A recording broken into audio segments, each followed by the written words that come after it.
നമസ്കാരം. മലയാളി വാർത്തയിലേക്ക് സ്വാഗതം. ആഭ്യന്തരമന്ത്രി അമിത് ഷാ നിർണായകമായ ചില പ്രതികരണം നടത്തി രംഗത്ത് വന്നിരിക്കുകയാണ്. ET Now ഗ്ലോബൽ ബിസിനസ് സമ്മിറ്റിൽ സംസാരിക്കവെയാണ് അദ്ദേഹം നിർണായകമായ ചില പ്രഖ്യാപനങ്ങൾ നടത്തിയിരിക്കുന്നത്. പൗരത്വ ഭേദഗതി നിയമം ലോക്സഭാ തിരഞ്ഞെടുപ്പിന് മുമ്പ് നടപ്പാക്കി ഉത്തരവിറക്കുമെന്നാണ് അമിത് ഷാ പ്രഖ്യാപിച്ചിരിക്കുന്നത്. തിരഞ്ഞെടുപ്പിൽ BJP ഒറ്റയ്ക്ക് 370 സീറ്റുകൾ പിടിക്കുമെന്നും അമിത് ഷാ പറഞ്ഞു. NDA 400 കടക്കുമെന്നും അമിത് ഷാ പറഞ്ഞു. മാത്രമല്ല, അദ്ദേഹം ആ ഒരു സമ്മിറ്റിൽ വെച്ച് പറഞ്ഞ നിർണായകമായ കാര്യങ്ങൾ എന്തൊക്കെയാണെന്ന് നമുക്ക് വിശദമായി നോക്കാം. CAA ഉത്തരവ് തിരഞ്ഞെടുപ്പിന് മുമ്പായി വരും. ആർക്കും അതിൽ യാതൊരു സംശയവും വേണ്ട. ആരുടെയും പൗരത്വം എടുത്തു കളയാനല്ല പൗരത്വ നിയമ ഭേദഗതി ചെയ്തത്, പൗരത്വം നൽകാനാണ്. CAA സംബന്ധിച്ച് ന്യൂനപക്ഷങ്ങളെ, പ്രത്യേകിച്ച് നമ്മുടെ മുസ്ലിം സഹോദരങ്ങളെ തെറ്റിദ്ധരിപ്പിക്കുകയും പ്രകോപിപ്പിക്കുകയും ചെയ്തിട്ടുണ്ട്. CAAയിൽ ആരുടെയും പൗരത്വം എടുത്തു കളയാൻ വ്യവസ്ഥയില്ല.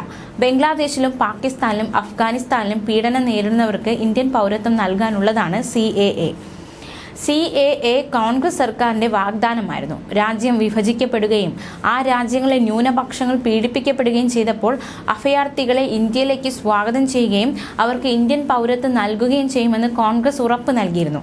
എന്നാൽ ഇപ്പോൾ അവർ പിന്മാറിയെന്നും അമിത് ഷാ കുറ്റപ്പെടുത്തി. 2024 ലോക്സഭാ തിരഞ്ഞെടുപ്പിലെ ഫലത്തെക്കുറിച്ച് ആർക്കും സംശയത്തിന്റെ ആവശ്യമില്ല എന്നും അമിത് ഷാ പറഞ്ഞു. കോൺഗ്രസും സഖ്യ പാർട്ടികളും പ്രതിപക്ഷ ബെഞ്ചിലിരിക്കാൻ തീരുമാനിച്ചിട്ടുണ്ട്. കൂടുതൽ പാർട്ടികൾ വരും ദിനങ്ങളിൽ NDAയിൽ ചേരുമെന്നും അമിത് ഷാ പറഞ്ഞു. രാഹുൽ ഗാന്ധിക്ക് ഒരു നയമുണ്ട്. പരസ്യമായി കള്ളം പറയുകയും വീണ്ടും വീണ്ടും അത് ആവർത്തിക്കുകയും ചെയ്യുന്നു. പ്രധാനമന്ത്രി നരേന്ദ്രമോദിയുടെ ജാതി പറയുമ്പോൾ കോൺഗ്രസിന് വിഭാഗവും ജാതിയും തമ്മിലുള്ള വ്യത്യാസം അറിയാമോ എന്ന് തനിക്ക് സംശയമുണ്ടെന്നും അമിത് ഷാ പറഞ്ഞു. താൻ OBC ആണെന്നും OBC ഒരു ജാതിയല്ലെന്നും പ്രധാനമന്ത്രിയും വ്യക്തമാക്കി. ഒരുപക്ഷെ രാഹുൽ ഗാന്ധിയുടെ അധ്യാപകൻ അദ്ദേഹത്തോട് ഇത് പറഞ്ഞിട്ടില്ലായിരിക്കാം. പ്രധാനമന്ത്രിയുടെ ജാതിയെക്കുറിച്ചുള്ള ചോദ്യങ്ങൾ ചോദിക്കുന്നത് അങ്ങേയറ്റം സങ്കടകരമാണ് എന്നും അമിത് ഷാ പ്രധാനമന്ത്രിയുടെ വാക്കുകളെ കോട്ട് ചെയ്തിട്ടാണ് അദ്ദേഹം ഈ ഒരു കാര്യം പറഞ്ഞിരിക്കുന്നത്.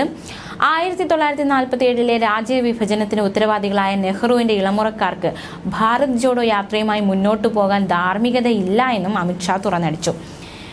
ഇത്തരത്തിലുള്ള നിർണായകമായ പ്രതികരണമാണ് അദ്ദേഹം CAAയുമായി ബന്ധപ്പെട്ട് നടത്തിയിരിക്കുന്നത്. എന്തായാലും പൗരത്വ ഭേദഗതി നിയമം ലോക്സഭാ തിരഞ്ഞെടുപ്പിന് മുമ്പ് നടപ്പാക്കി ഉത്തരവിറക്കുമെന്നാണ് അമിത് ഷാ ഉറക്കെ പ്രഖ്യാപിച്ചിരിക്കുന്നത്. അത് ആ ഒരു വിഷയത്തിൽ ആരും, അതായത് ഇപ്പോൾ ഉണ്ടായിരിക്കുന്ന ആശങ്കകളൊന്നും അതിൻ്റെ ആവശ്യമില്ല എന്നാണ് അദ്ദേഹം വ്യക്തമാക്കുന്നത്. ന്യൂസ് ഡെസ്ക്, മലയാളി വാർത്ത.